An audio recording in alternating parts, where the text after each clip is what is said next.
Oi, gente, então, nós estamos aqui, eu vou falar para vocês da aula sobre evolução, nós fechamos nosso último assunto, né, com genética, e a última parte sobre biotecnologia, estou recebendo os vídeos, estou amando a produção do vídeo que vocês fizeram, e agora nós vamos falar sobre evolução.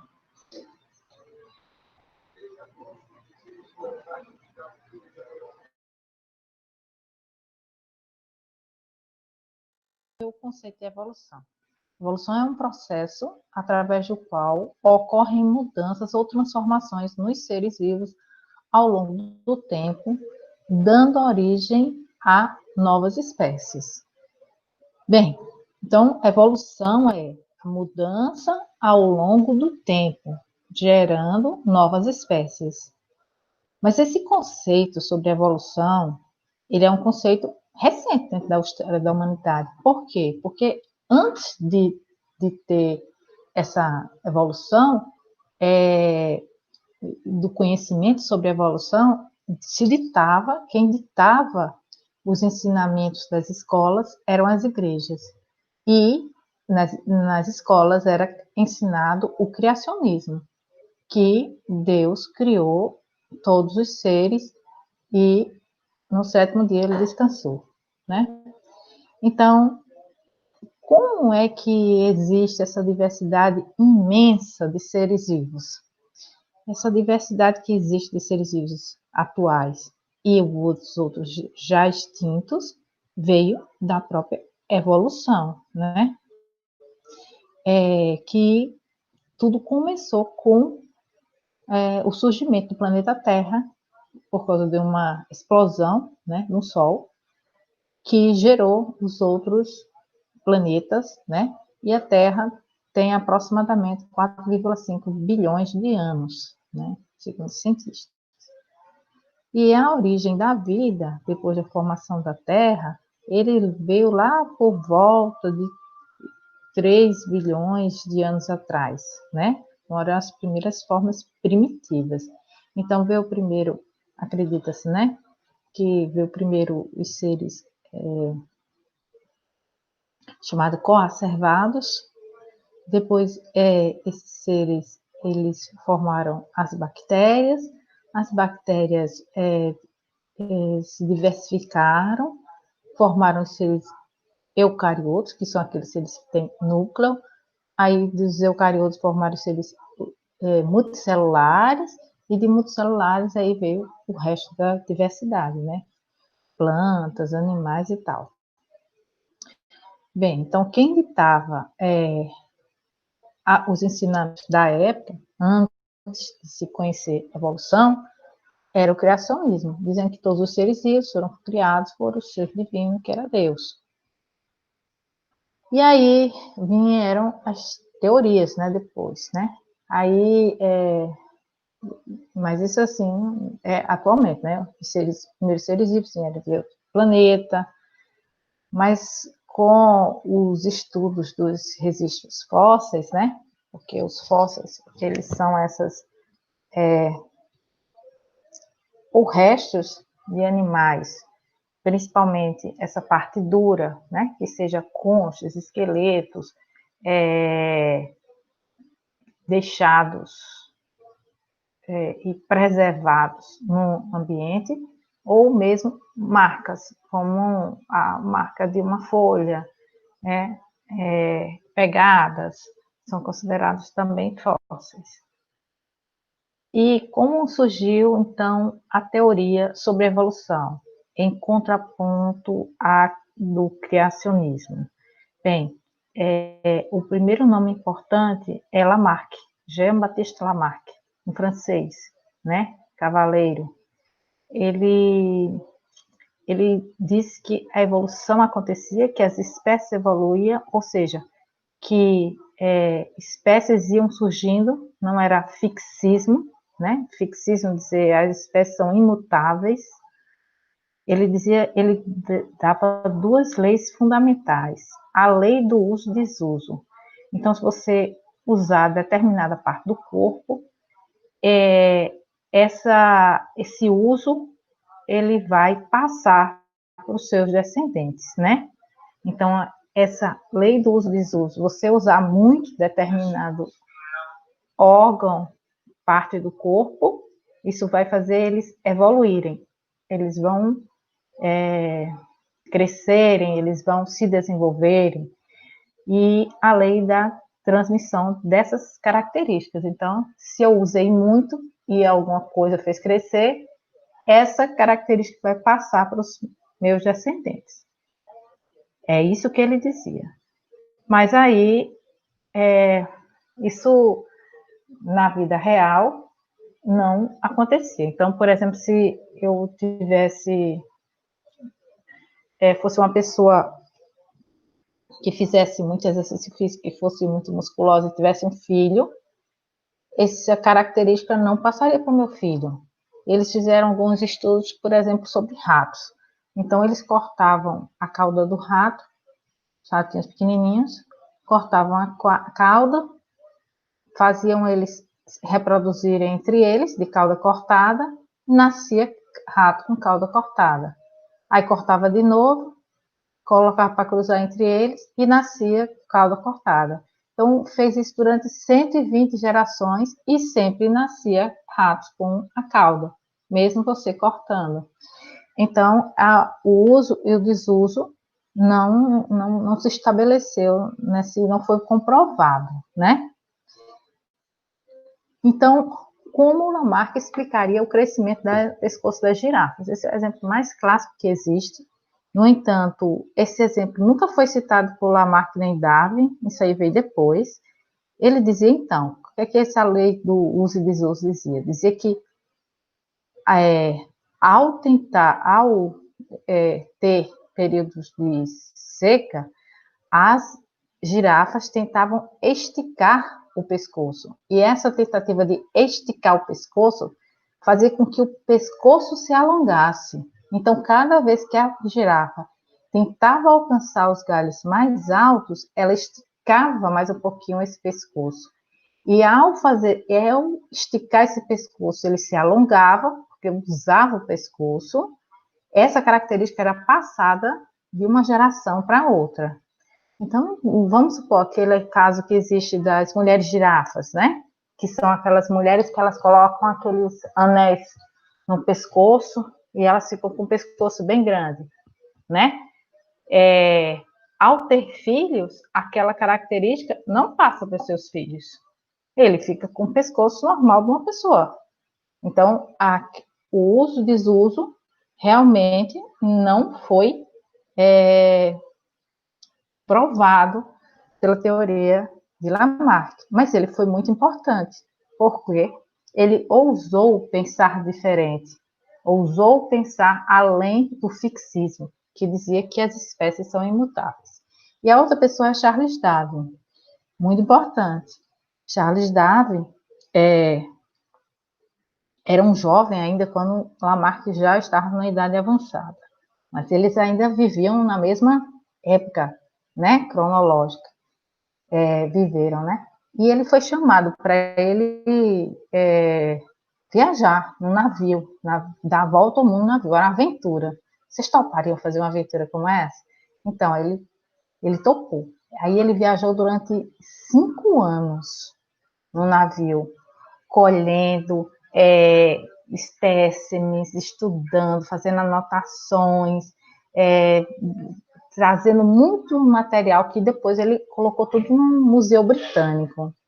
E ele, ao fazer essa pesquisa, as anotações, os desenhos, muita coisa ele levou para casa, estudou por anos todos aqueles apontamentos, aqueles espécimes, etc. e tal. E aí ele chegou a algumas conclusões, né?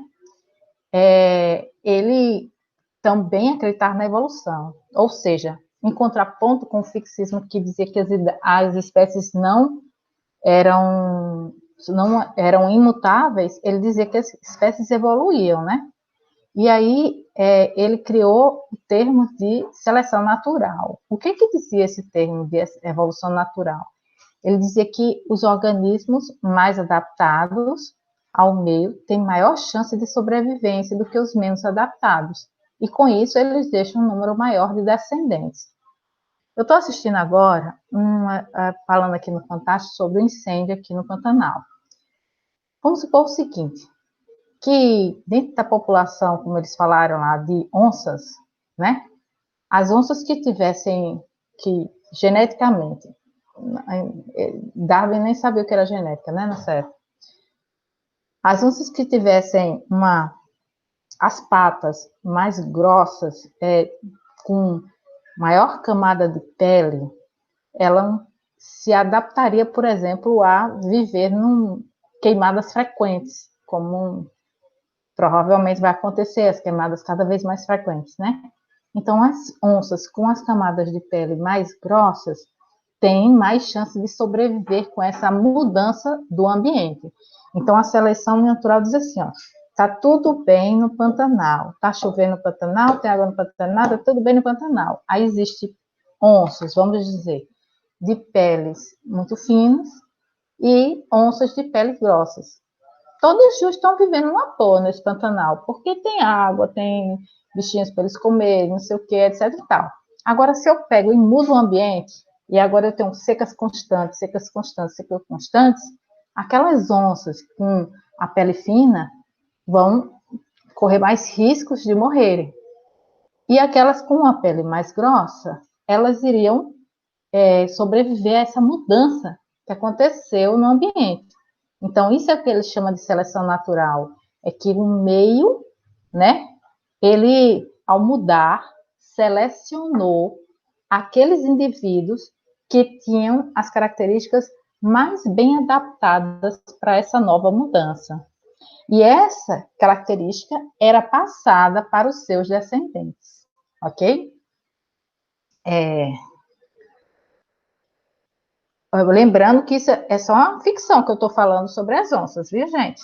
E aí está o desenho do Darwin.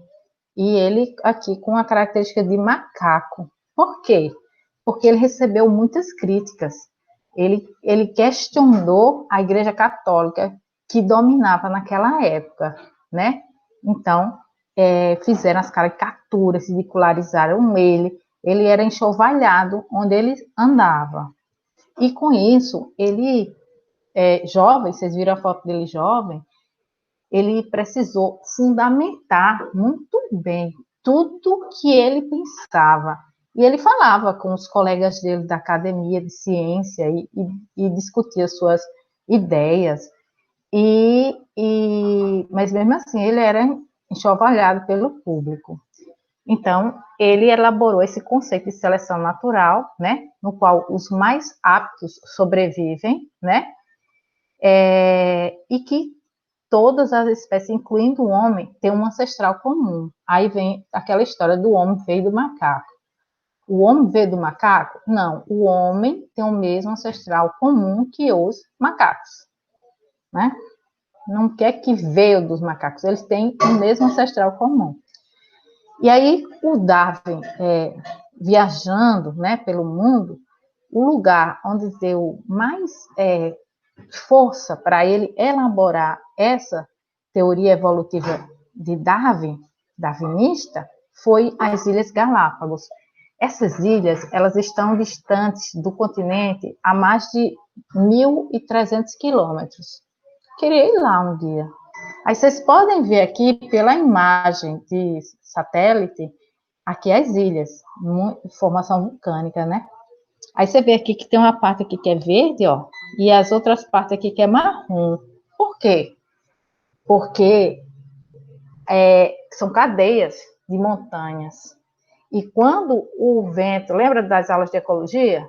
Quando o vento vem úmido do mar, trazendo nuvens, aqui esse negócio branco aqui não é neve não, viu? É nuvem. Aí o vento vem para cá, ó, trazendo as nuvens, a nuvem cheia de umidade, cai nesse lugar, tá tudo verde, tá certo? Tudo verde aqui. Quando ultrapassa a montanha, a nuvem está seca, sem água, sem umidade. Então, tem dois ambientes completamente diferentes aqui. Um com muita vegetação, oferta de alimentos, grãos, plantas, tudo, insetos, tudo para eles. E do outro lado, um ambiente totalmente seco. sem nada, ó, tudo cinzas, tudo marrom aí. E depois a gente volta a falar sobre isso. Aí ele observou muito bem as tartarugas de Galápagos, que são tartarugas imensas, e os tendilhões, chama tendilhões de Darwin, que são esses pássaros, ó. Eles têm a mesma origem, eles são todos do mesmo gênero, ó. Aqui, ó. Só esse número 4 que não é. Mas esses três aqui, ó, esse número 1, número 2, número 3, eles são da mesma espécie. Da mesma espécie, não, desculpa, do mesmo gênero. Eles vivem todos em Galápagos. Por que que eles estão parecidos morfologicamente, assim, tem a mesma linhagem e tudo mais, mas eles têm um bico muito diferente? Porque cada um se adaptou a um tipo de alimento que aquela ilha fornecia. Então, quem tinha um bico grosso era aqueles tendilhões que eles viviam em ambientes que só tinha como fonte de alimento grãos grandes e duros.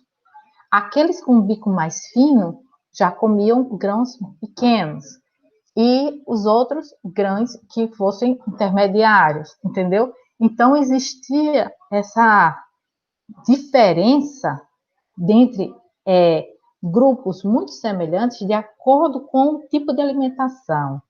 Então, havia uma evolução aí. Quem estava favorecendo essas mudanças morfológicas, por exemplo, no bico do animal? Era o tipo de alimentação, era o ambiente que estava lá. Entre ser um ambiente muito seco, um ambiente com mais plantas, um ambiente com mais frutos, um ambientes diferentes. Darwin, ele teve muita inspiração ao ler o livro do Thomas Malthus. O Thomas Malthus dizia o quê? Que a população tende a crescer para além das possibilidades do meio. A população cresce exponencialmente e geometricamente, enquanto que os recursos alimentares crescem em progressão aritmética. Então, depois dessa história de coronavírus, você já sabe o que é uma progressão geométrica e uma progressão aritmética, né? Progressão geométrica é aquela curvazinha ascendente, aquela da ladeira lá, quando o coronavírus estava lá nos Estados Unidos matando um monte de gente, certo? Então, aquela ladeira assim, ó, é a progressão geométrica. Então, o Thomas Malthus dizia que a população vai crescer em progressão geométrica. E, enquanto isso, o alimento ia crescer em progressão aritmética, que era uma curva mais suave, certo? E com isso, as pessoas, então, né, pensando eles, tanto Thomas Malthus como Darwin, que não iria ter comida suficiente para a humanidade. E elas iriam, de certa forma, fazer alguma coisa para escapar. Matar uns aos outros, comer carne humana. E os mais fortes iriam permanecer num ambiente. Então, era a luta pelo mais forte, porque não haveria comida para todos. Ao pensar nisso, o Darwin pensou na questão natural também, que não há comida para todos. Só os mais fortes teriam como sobreviver às mudanças do ambiente, né? E aí apareceu o Alfred Wallace, esse cara daqui, que ele, na época que conheceu Darwin, ele era bem jovem, não era nessa idade, não. Então, o Wallace, ele pegou e chegou, ele viajou também pelo Brasil, viu? Darwin também veio ao Brasil. Ele visitou vários países, a biodiversidade dos países, e chegou às mesmas conclusões que Darwin. E como Darwin conversava muito com o pessoal da academia, ciência, o Wallace sabia que o Darwin tinha alguma coisa sobre evolução. Então, ele mandou uma carta para o Darwin. E o Darwin, aí ele disse qual era a ideia dele. O Darwin disse, eu também tenho a mesma ideia. E eles combinaram, então, de publicar o artigo na mesma revista científica, no mesmo ano, no mesmo número, certo? Sendo que o Darwin, ele já tinha uma penetração entre os cientistas muito maior, e ele tinha uma fundamentação muito mais elaborada do que o Wallace. Então, o nome do Darwin foi o nome mais conhecido, mas não é para desmerecer o Wallace. Por quê?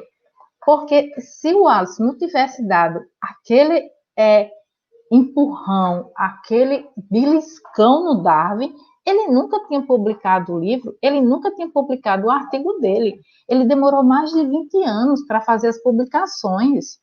Ele estava com tudo pronto, mas ele estava naquela insegurança. E foi assim, como com medo de perder o bonde da história, que ele fez a publicação. Então, o Wallace também chegou às mesmas conclusões que o Darwin, mas o Darwin tem mais penetração e é mais lembrado sobre as teorias evolutivas, né? Então, ele também falou sobre seleção natural, né? Que só sobrevivem os melhores se adaptam ao meio, que os indivíduos mais aptos transmitem as características para os seus descendentes. Então, nessa teoria de Darwin-Wallace, como é que eles explicariam o crescimento do pescoço da girafa? Lembrando que nem o Lamarck, nem o Darwin citaram essa questão do pescoço da girafa. Então, aqui no primeiro quadro diz assim, né, que na população de girafas existia girafas com pescoço pequeno e girafas com pescoço grande. E que não restava muita comida para as girafas de pescoço pequeno. Sendo assim, as girafas de pescoço grande, elas tinham mais chance, mais condição e tinham mais sucesso na hora de obter alimento. Enquanto isso, as girafas de pescoço pequeno morriam de fome. Aí, cada vez existia essa competição na seleção natural e era cada vez mais descartado por fome, né? Aqueles indivíduos que nasciam com pescoço pequeno. Então, cada vez mais que nascesse girafas com pescoço grande, mais sucesso ela iria ter, porque ela atingiria as árvores mais altas e obteria mais alimento, enquanto que aquelas girafas que nasciam com pescoço pequeno, elas morreriam de fome fatalmente, ok? Então, será selecionado aquelas indivíduos que tinham pescoço longo, e essa característica era transmitida para os descendentes. Aí, quais são as diferenças entre as teorias de Lamarck e Darwin?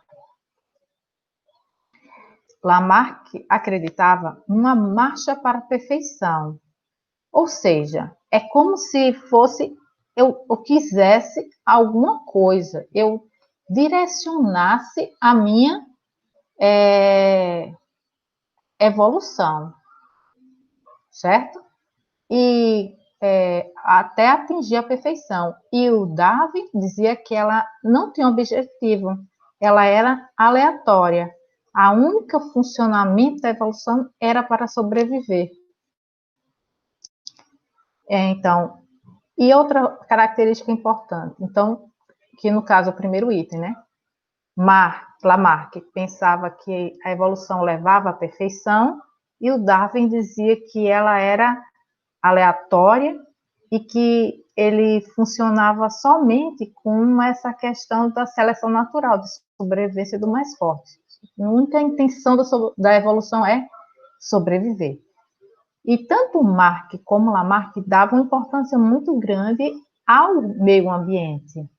Então, Lamarck dizia que o ambiente era o principal fator que provoca as modificações dos organismos.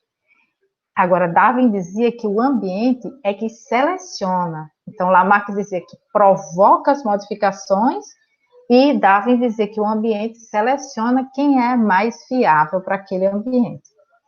Então, o Darwin criou um livro, A Origem das Espécies, de 1859. Tem até um filme, né? com a história de Darwin. Aí ele dizia assim, nesse livro, né, que havia pela observação dele, o fato que ele via, era o rápido aumento da população, que era a progressão geométrica que o Thomas Malthus dizia. E isso levava à luta pela vida. Queria sobreviver. Eu tenho um aumento rápido da população, os recursos estão acabando, eu estou lutando para ver quem é que daquele grupo vai sobreviver, certo?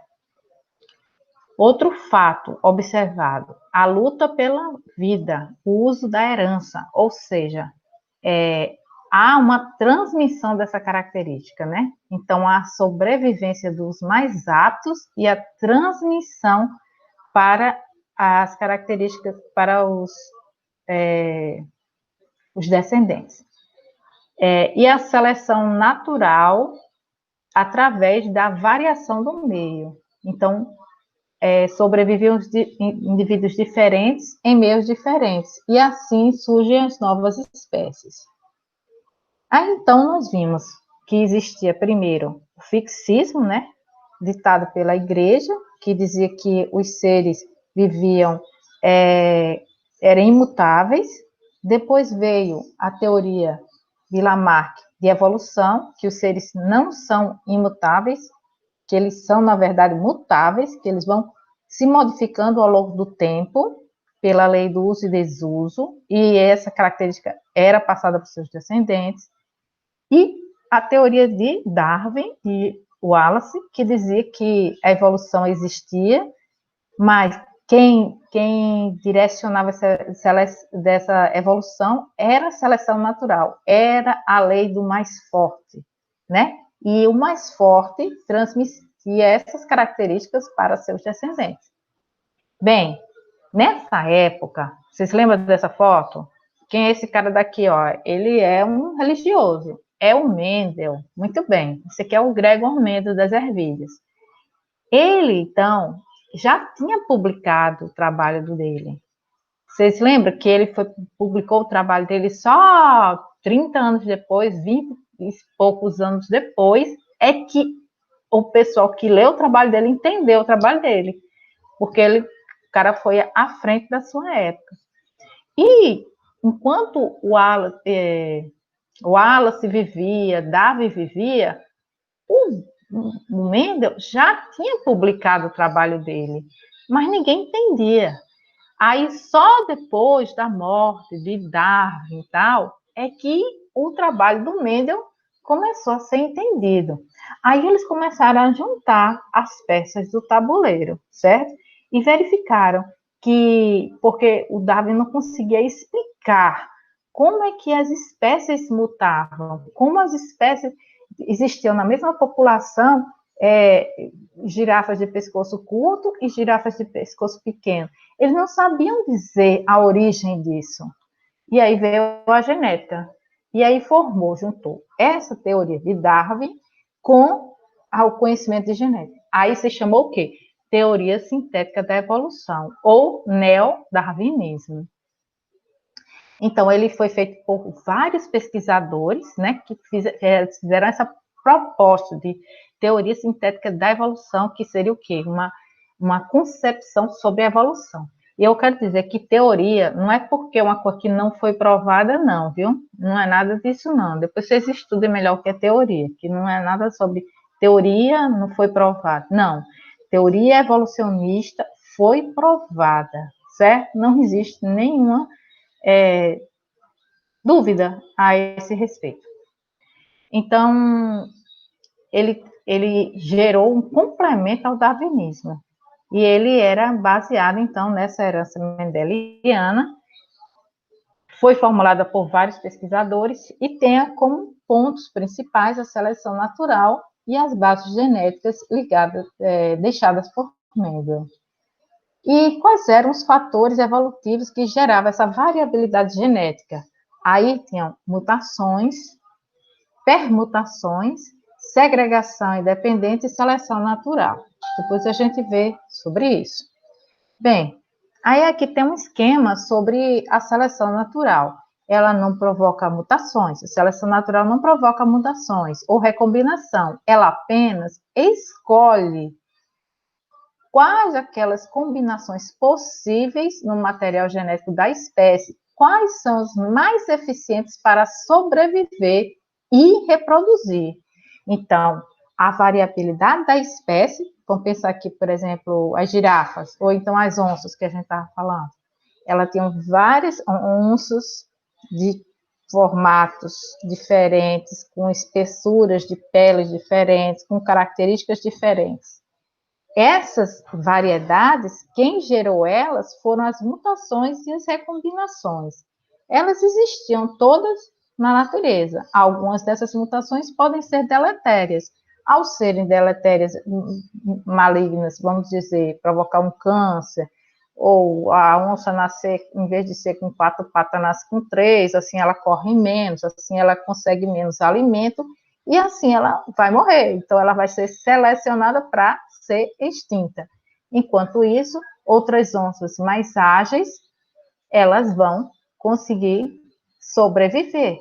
E elas vão ganhar essa competição com aquelas outras que não tiveram essas mudanças, né? Então, a seleção natural vai atuar justamente selecionando quais são as onças que mais se adaptam a esse local. E essas características têm que ser transmitidas para os seus descendentes, porque se morrer naquele indivíduo, então, não aconteceu nada, tem que reproduzir e essa característica passar para frente, né? Bem, e como é que surge uma espécie? A gente usa o termo especiação para um aparecimento de uma espécie. Então, é uma formação de uma nova espécie. Geralmente, ela inicia-se com a separação de populações isoladas geograficamente. Então, você tem aqui, ó, os besourinhos, né? Aí tem um besourinho mais escuro, besourinho mais claro, besourinho mais marrom, mais tal, tal, tal. Aí eles todos vivem juntos, felizes, amigos, tá lá. Cada um tentando comer o máximo que pode, sobreviver do jeito que dá. Aí veio uma separação geográfica. Observe que apareceu um rio aí no meio do caminho. Separou os besourinhos, tá certo? Separou os besourinhos. E ele separou durante muitos anos. Apareceu esse rio aí, as populações estão separadas, e algumas mutações aconteceram e começou a aparecer uns besourinhos verdes, ó. Esses besourinhos verdes, eles se tornaram mais numerosos que os besourinhos marrons. Por quê? Porque eles estavam mais aptos a esse tipo de ambiente. É a questão da seleção natural. Aí, de repente, o rio desaparece. O rio que separava essas duas populações desaparecem. E eles poderiam se transformar de novo naquela mesma espécie do início, mas agora eles já contêm diferenças suficientes para a formação de uma nova espécie, né? Eles, por exemplo, esses besourinhos marrons, eles não vão mais reconhecer o besourinho verde como seu da sua própria espécie. O cântico mudou. Se você assiste aos programas aí do Fantástico, etc., você vê quando um pássaro vai copular, ele tem que emitir um cântico X, naquela tonalidade, dar 3 rodopios para frente, mostrar o papo para a fêmea, etc. E tal. Não, ela não reconhece ele como da sua espécie. Então, ele tem que fazer um ritual. Ao juntar as duas populações, que agora se tornaram duas espécies diferentes, elas não voltam a se cruzar entre si porque elas não se reconhecem. Às vezes tem até a mudança no número de cromossomos, impedindo que realmente elas voltem a ser uma mesma espécie. Aí eu coloquei aqui, ó. Vocês sabem quem são essas espécies? É a tartaruga de Galápagos. Olha só que legal. Agora você vê, ó, tem essa tartaruga daqui que tem esse pescoção, tamanho do mundo, elas são tartarugas gigantes. Tem essa tartaruga aqui que tem esse pescoção, tamanho do mundo, e tem essa daqui que tem um pescoço pequeno. Agora explica para mim, o que foi que aconteceu aqui? Como é que uma ilha pequena, que está distante do mar, a 1.300 quilômetros, distante do continente, 1.300 quilômetros, formou dentro do mesmo grupo de tartarugas, porque elas vieram da mesma linhagem, da mesma tartaruga mãe que botou os filhotes lá, e aí todo mundo crescia no início, todo mundo junto, feliz, etc. Como é que formou duas populações tão diferentes? Lembra daquela figura que eu mostrei para vocês da Ilha Galápagos? Lembra que tem uma parte bem verdinha e tem a outra bem seca? Então, essa tartaruga aqui, que tem um pescoço pequeno, ela vive naquela parte mais úmida da ilha. Então, ela come aqueles vegetais que estão no solo, bem no nível do solo. E aquela parte seca do outro lado da montanha, da cadeia de montanhas, que as nuvens não chegam, as nuvens já chegam lá secas, elas,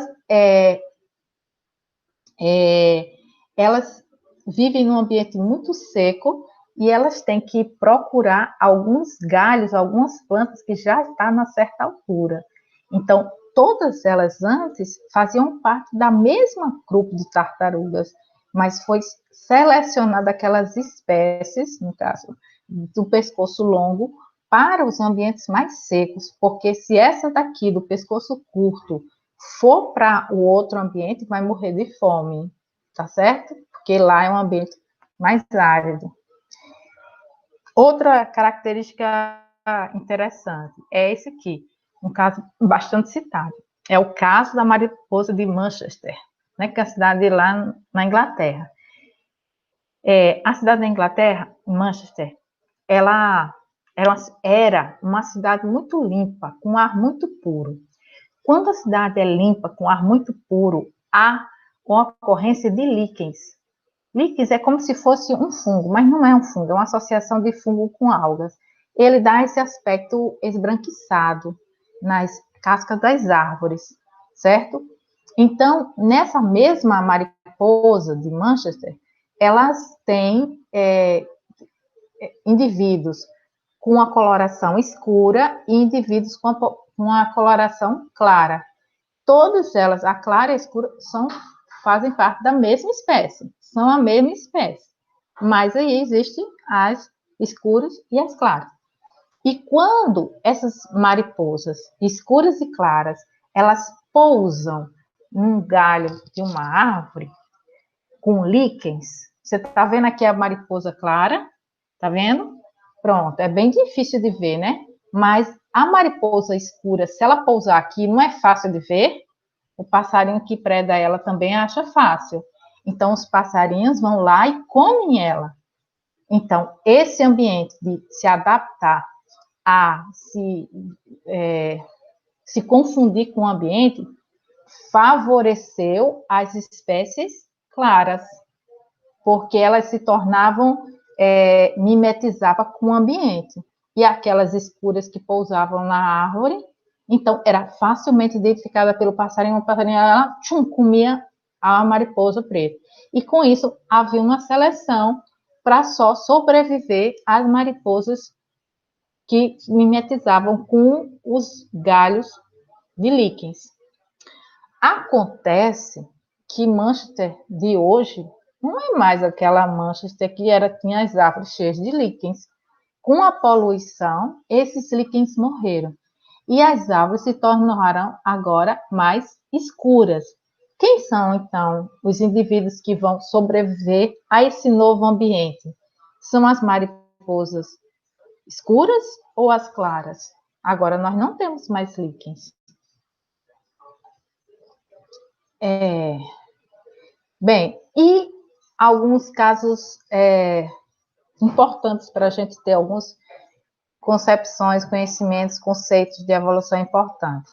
É a convergência adaptativa. Então, a gente vê aqui, ó, vou mudar aqui, as asas do inseto e as asas da ave.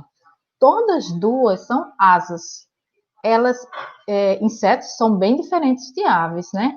Mas elas foram levadas ou sofreu uma pressão evolutiva para usar esse ambiente que ninguém usava.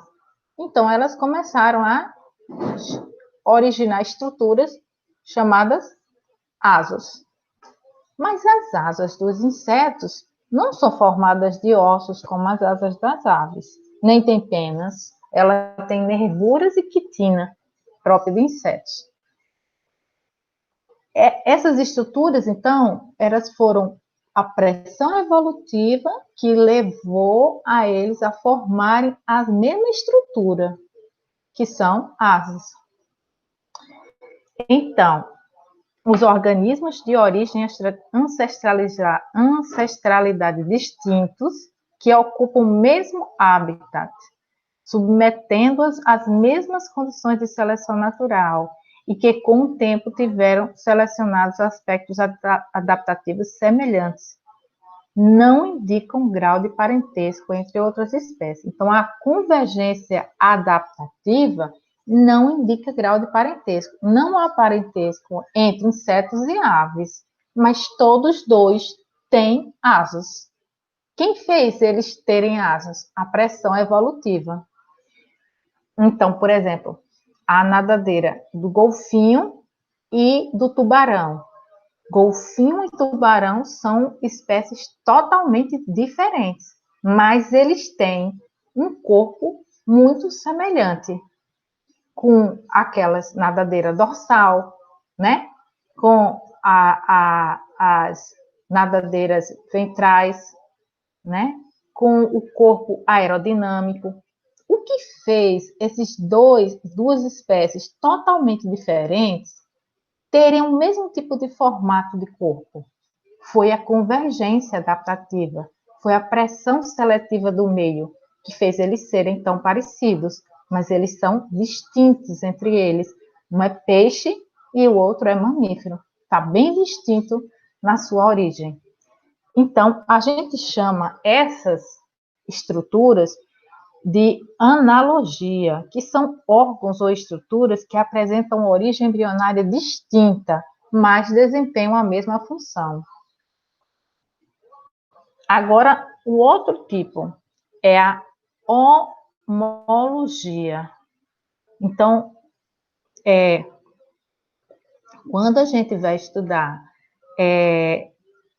as nadadeiras, os membros superiores de morcegos, de baleias, do homem e tudo mais, a gente vê que todos eles têm um taço, o metatarso, as falanges, os ossos são iguais, são os mesmos, mas eles se desenvolvem de maneiras diferentes.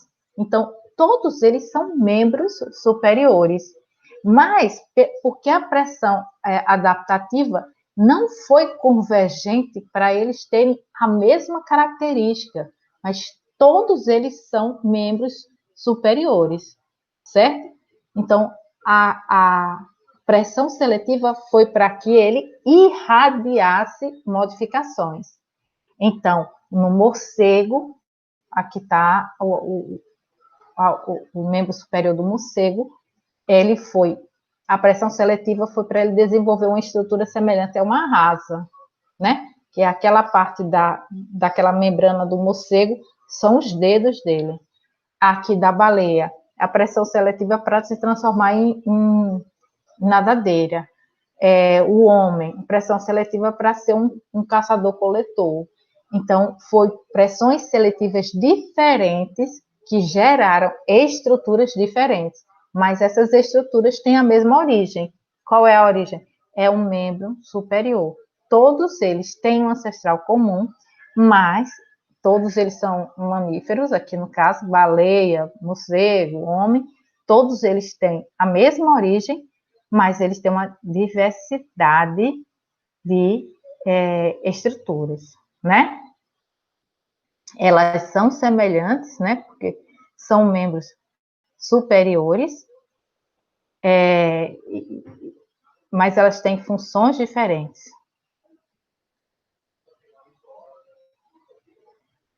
Então, quais são os argumentos do evolucionismo que justificam a variabilidade da espécie?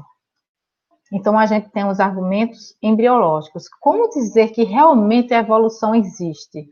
Então, observe aqui esses embriões aqui nessa primeira fila. Todos eles são muito semelhantes entre si. Todos eles são muito semelhantes. Aí, quando passa mais alguns dias, aí a semelhança já diminui, né? Mas nesse grupo aqui, ó, eles continuam sendo muito semelhantes, esse aqui da segunda linha. Aí, depois, quando nasce, você já vê que um é humano, o outro é o quê? Não sei o que é, um é um porquinho, o outro é um bezerro, o outro é uma ovelha. Então, todos eles, olha, tem, no início tem as fendas branquiais, todos eles têm fendas branquiais. Então, aqui tem uma ave, fenda branquial. Aqui tem uma tartaruga, tem fenda branquial. Aqui tem um girino, tem fenda branquial. Aqui tem um peixe, tem fenda branquial. Aqui tem um humano, tem fenda branquial. Na sua origem, todos eles têm estruturas muito semelhantes. A cauda pós-anal é uma característica dos vertebrados. Todos eles têm, inclusive a gente. Então, nós temos a nossa cauda pós-anal. Sendo que, durante o período embrionário, os membros crescem e a cauda regride. Então, nós, quando nascemos, a nossa cauda desapareceu já. Mas lá nos primórdios da nossa vida uterina, nossa caudinha está aqui, tá certo? Para mostrar que nós somos todos parentes. Então, existem evidências embriológicas de que nós temos a mesma origem. Quanto mais semelhantes forem as fases do desenvolvimento embrionário, mais aparentados são, né? Isto é, menor a distância filogenética entre os indivíduos. Os argumentos citológicos. Então, a constatação de que nós somos feitos da mesma estrutura básica, que é a célula. Então, a minha célula, ela é igual à célula de um golfinho, que é igual à célula de uma baleia, que é igual à célula de uma vaca, que é igual à célula, né, de um tamanduá, que é igual à célula de um tubarão. Então, essas semelhanças citológicas quer nos dizer que nós somos parentes, né? Nós temos laços de parentesco muito grandes. Os argumentos paleontológicos. Os fósseis indicam uma linha evolutiva. Então, aqui nós vemos os mamutes, nitidamente muito parecido com o elefante, mas com outras características muito diferentes. E a gente não vê mais mamutes, já foram extintos. Então, aqui o que foi que aconteceu? O mamute perdeu a guerra da seleção natural. Ele não foi o mais apto a sobreviver às mudanças ambientais, né? Os dinossauros também perderam a seleção natural. Eles não se adaptaram depois que o meteoro caiu, né?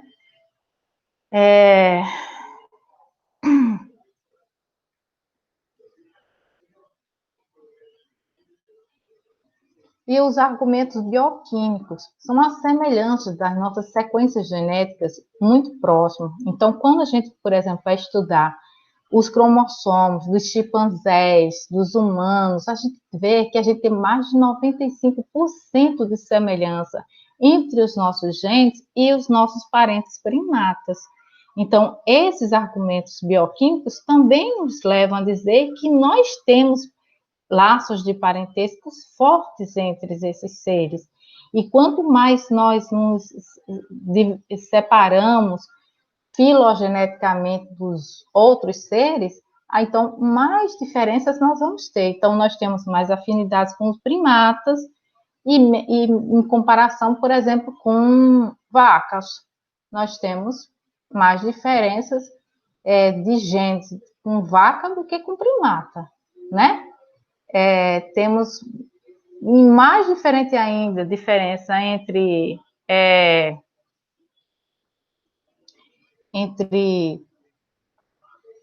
o homem com as vacas e com, por exemplo, com o tubarão.